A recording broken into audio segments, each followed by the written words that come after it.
Ikaw ba, like, Barisa, napunitan ka na ba? Ha? Alam mo, minsan masakit to pag napunit. Uy. Nakakaluha at nakakaiyak talaga.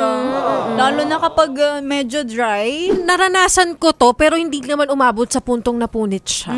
Muntik-muntikan lang. Talagang parang sobrang tuyot na kailangan ng basain. Parang umabot lang ako sa puntong ganun tas napapaaray na ako. Ay, bakit kasi hinahayaan mong matuyo? Dapat talaga binabasa mo yan. Kasi may mga pagkakataon na walang time para basain. Ay! 'Di ba? Kaya minsan nag-i-stay lang siya na talaga sobrang tuyot dyan for so many days na. Correct. For so many days.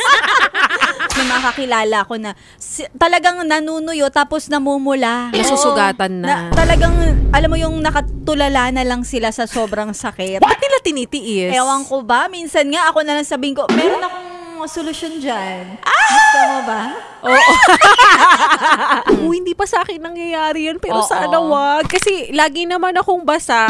Like, hindi na may maintain ko naman siyang basa eh. Ay nako, ano ba pinag-uusapan natin, like a barista? Mga nakikinig, eto nga kasi nakakaiyak at masakit kapag napunit.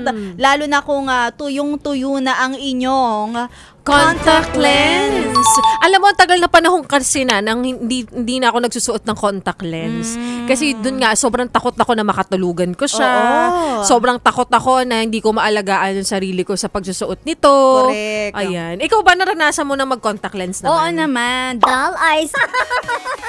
Napayes ka ba sa napanood mo, yes friend? Alam mo na ang gagawin mo, ha? Hit like and subscribe. And click the notification bell para ma-update ka namin. Kung gusto mo, mag-comment ka pa. Hindi ka namin iisnabin.